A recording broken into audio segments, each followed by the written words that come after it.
ఆయన ఇచ్చిన super 6 super 7 హామీలు అమలు చేయమని మహిళలు ఎక్కడ అడుగుతారో అని ముందుగానే ఎదురు దాడి చేసి ఏ విధంగా మహిళల్ని అవమానించారో నిన్న అందరూ కూడా గమనించారు.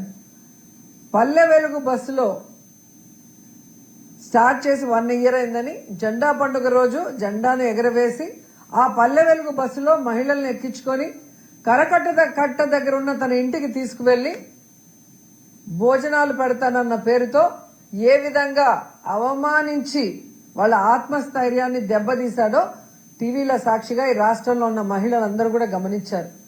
మహిళల్ని ఎవరు ఏమిచ్చినా వెంపర్లాడే వాళ్ళలాగా, డబ్బుకు ఆశపడే వాళ్ళలాగా, అసలు ఎంత నీచంగా చంద్రబాబు నాయుడు చిత్రీకరించాడో చూస్తుంటే చాలా రక్తం మరిగిపోతుంది.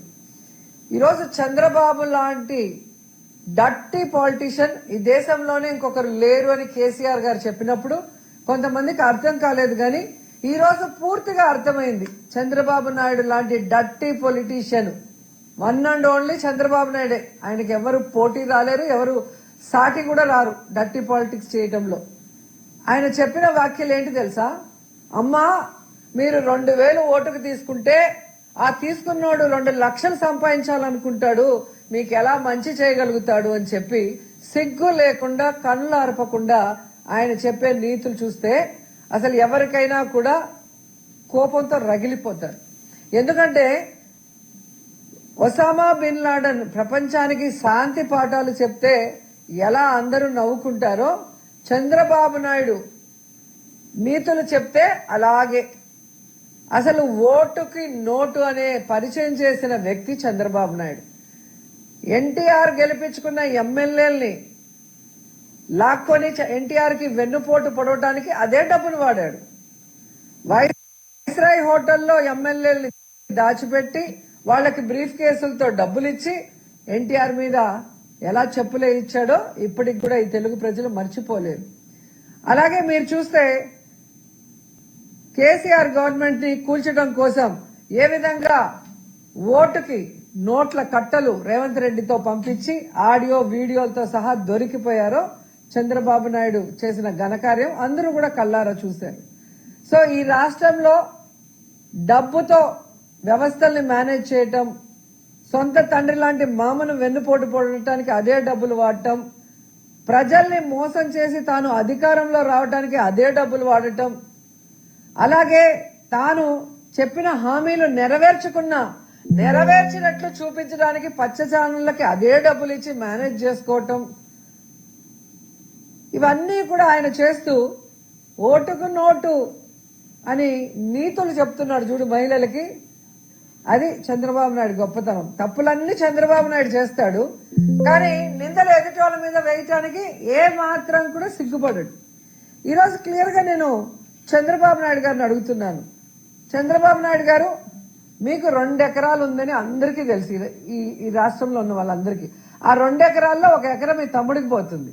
మరి 1 ఎకరాతో రాజకీయాల్లోకి వచ్చిన మీరు ఈరోజు 1,00,000 కోట్లకి ఎదిగారు అంటే ఇదే విధంగా దోచుకొని ఎదిగారని మీరు ఒప్పుకుంటున్నారు కదా. మరి మీ మీద ఎంక్వైరీ వేసి మిమ్మల్ని ఏం చేయాలో ఒకసారి మీరు చెప్పండి. ఈరోజు మీరు, లోకేష్, మీ మంత్రులు, మీ ఎమ్మెల్యేలు మేము డబ్బులిచ్చి ఓట్లు కొనుక్కున్నాం కాబట్టి మేము మీకు ఏ వెల్ఫేర్ చేయము, ఏ డెవలప్మెంట్ చేయము, ఈ రాష్ట్రాన్ని దోచుకుంటాము, మా ఎమ్మెల్యేలు దోచుకోవడానికి పూర్తిగా సహకరిస్తాము అని చెప్పడం నిజం కాదా? నగిరి నియోజకవర్గంలో భాను ప్రకాష్ ఏ రోజు పిల్లికి భిక్షం పెట్టినోడు కాదు. ఒక పేదవాడికి ఒక స్కూల్ కి ఒక ఫీజు కట్టేదో, ఒక హాస్పిటల్ కి ఒక బిల్లు కట్టిందో, ఎవరికైనా ఒక చిన్న హెల్ప్ చేసిన వాడు కాదు. కానీ ఈ రోజు తన హక్కు అన్నట్టుగా ఇసుక నుంచి, గ్రావెల్ నుంచి, కంకర్ నుంచి, గ్రానైట్ నుంచి ఏ విధంగా దోచుకుంటున్నాడో పట్టపగలే పోలీసుల కళ్ళుండి చూడలేకపోతున్నారు, రెవెన్యూ డిపార్ట్మెంట్ కళ్ళుండి చూడలేకపోతున్నారు. ప్రజలు నోరు కొట్టుకుంటున్నారు. ప్రజల సొమ్మంతా దోచుకొని తమిళనాడుకి, కర్ణాటకకి పంపిస్తున్నాడు అంటే మీ యొక్క సహకారమే కదా. ఇప్పుడు చెప్పినట్టుగా 2,000 ఇచ్చాం, మేము 2 లక్షలు, దానికి ఒక ఓటుకి 2 లక్షల లెక్కన మేము దోచుకుంటాం అన్నట్టు. ఇంతకన్నా సిగ్గుచేటుందా? ఇంతకన్నా వ్యవస్థల్ని భ్రష్టు పట్టించే నాయకుడు చంద్రబాబు నాయుడు కన్నా ఇంకొకరు ఉన్నారని నేను అడుగుతున్నా. ఈరోజు మహిళల్ని మాట్లాడుతున్నారు మీరు, సిగ్గుండాలి మీకు. ఎలక్షన్లప్పుడేమో అమ్మ చెల్లి తల్లి అని చెప్పి కాళ్ళు పట్టుకుంటారు, చేతులు పట్టుకుంటారు. ఓట్లు వేసిన తర్వాత అదే మహిళల్ని ఆగస్టు 15 రోజు పిలిచి మరీ అవమానించడం ఎంతవరకు సమంజసం? ఖచ్చితంగా చంద్రబాబు నాయుడు ఆయన పార్టీ మొత్తం కూడా మహిళలకి క్షమాపణ చెప్పాలని కూడా డిమాండ్ చేస్తున్నాం. ఈరోజు మీరు చూస్తే చంద్రబాబు నాయుడు, లోకేష్, వాళ్ళ మంత్రులు, ఎమ్మెల్యేలు, పార్టీ నాయకులు ఇంతవరకు మేము డబ్బులు ఇవ్వకుండా ఎలక్షన్ చేశాం, 2029లో కూడా మేము ₹1 కూడా ఎలక్షన్ కి ఖర్చు పెట్టము అని చెప్పి ప్రమాణం చేయగలరా? చేసిన ప్రమాణం మీద నిలబడగలరా? ఎందుకంటే ఈ రాష్ట్రంలో రాజకీయాల్ని డబ్బుమయం చేసిన వ్యక్తి చంద్రబాబు నాయుడు. పక్క పార్టీలో గెలిచిన వాళ్ళని క్యాంపుల పేరుతో డబ్బు కొని తరలించిన వ్యక్తి చంద్రబాబు నాయుడు. ఎవరినైనా కూడా వెన్నుపోటు పొడవటానికి, వాళ్ళని పార్టీ నిర్వీర్యం చేయడానికి ఉపయోగించేది డబ్బే చంద్రబాబు నాయుడు. పీఆర్పీని ఎలా తొక్కేసాడో మనం కల్లారా చూసాం. ఈరోజు జనసేన పార్టీని ప్యాకేజీలతో ఎలా తొక్కేస్తున్నాడో కూడా మనం కల్లారా చూస్తున్నాం. తన రాజకీయ భవిష్యత్తు కోసం ఎవరినైనా నోటుతో తొక్కేయడం చంద్రబాబు నాయుడుకి అలవాటు. కాబట్టి పచ్చకామరిలోడికి లోకమంతా పచ్చగా ఉంటుందని పాపం అక్కడికి వచ్చిన అమాయకమైన మహిళల్ని మీరు మోసగత్తెలు, మీరు డబ్బులకు అమ్ముడుపోయి ఓట్లేశారు, మీరు డబ్బులు తీసుకున్నారు కాబట్టి ఇప్పుడు మీకు ఏం చేయట్లేదు ఎమ్మెల్యేలు అని చెప్పి సిగ్గు లేకుండా ఒక ముఖ్యమంత్రి స్థాయి వ్యక్తి చెప్పడం అనేది దిగజారుడుతనమని కూడా ఈ సందర్భంగా తెలియజేస్తున్నా.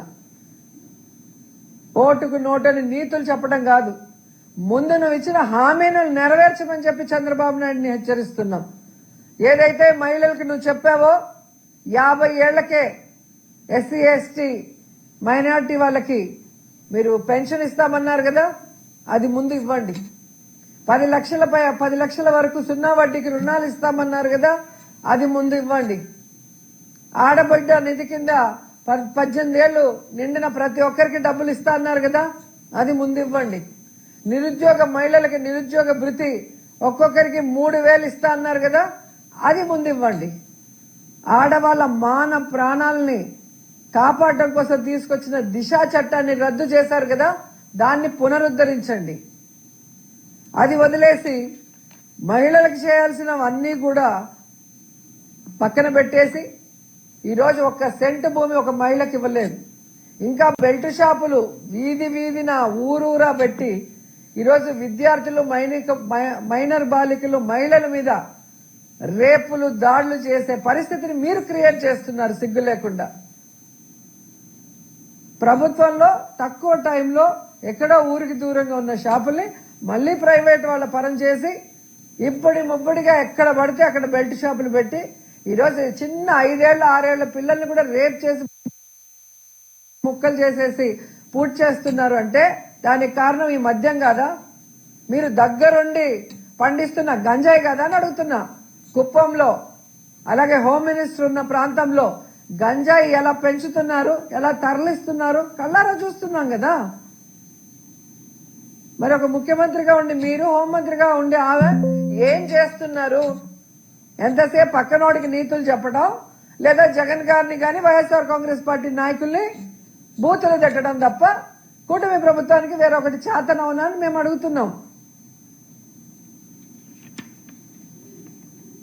ఈరోజు మీరు అధికారంలోకి వచ్చిన తర్వాత మీరిచ్చిన ఈ సూపర్ 6, సూపర్ 7 పథకాల కింద మీరు ఇవ్వాల్సిన డబ్బులు 2,40,000 కోట్లు వెల్ఫేర్ ద్వారా.